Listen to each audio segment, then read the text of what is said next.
easytech সবাইকে স্বাগতম। নতুন আরও একটি ভিডিও নিয়ে হাজির হলাম। আজকে খুবই গুরুত্বপূর্ণ একটি ভিডিও।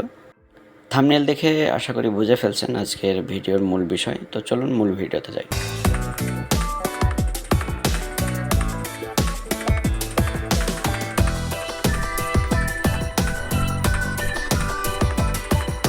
কানেকশন থাকে, আপনি যদি ইন্টারনেটে থাকেন তাহলে অবশ্যই আপনি এই কাজটি খুব সহজেই করতে পারবেন। প্রথমত আপনাকে গুগল গিয়ে আই লাভ পিডিএফ লিখে সার্চ দিতে হবে। আমি আই লাভ পিডিএফ লিখে সার্চ দিলাম।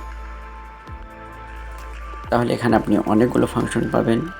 পিডিএফ টু জেপিজি মোড এবং জেপিজি থেকে পিডিএফ এবং টেক্সট থেকে পিডিএফ, আবার পিডিএফ থেকে টেক্সট, এই ধরনের সকল ফাংশনই থাকছে এই অ্যাপে বা এই অ্যাড্রেসটিতে।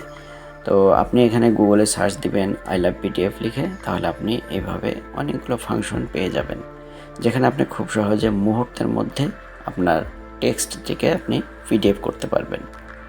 এখানে কোনো ঝামেলা নেই। তাৎক্ষণিকভাবে আপনি এই ওয়েবসাইটে ঢুকলেই আপনার যে গুরুত্বপূর্ণ ডকুমেন্টটি আছে সেটিকে পিডিএফ করতে পারবেন, আবার পিডিএফ থেকে আপনি টেক্সটে কনভার্ট করতে পারবেন।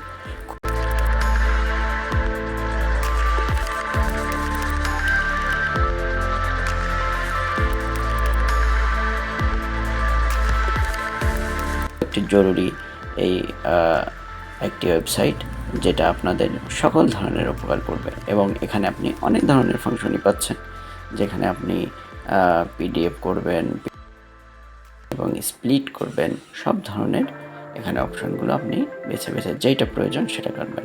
এবং এখানে আরও আপডেট নতুন ফাংশনও চালু করছে, সেগুলো নিয়ে আরেকদিন ভিডিও করব এবং আপনাদেরকে দেখাবো ওয়ান বাই ওয়ান। আমি দেখাবো আপনাদেরকে কিভাবে পিডিএফ টু জেপিজি মোড করা যায় এবং জেপিজি থেকে পিডিএফ করা যায় এবং টেক্সট থেকে পিডিএফ করা যায়, পিডিএফ থেকে টেক্সট করা যায়। এইগুলো নেক্সট ভিডিওতে আপনাদেরকে বিস্তারিত জানাবো। তো ভিডিওটি ভালো লাগলে অবশ্যই সাবস্ক্রাইব করবেন এবং সাথে থাকবেন আগামী ভিডিও দেখার জন্য। আল্লাহ হাফেজ। easytech for busy life.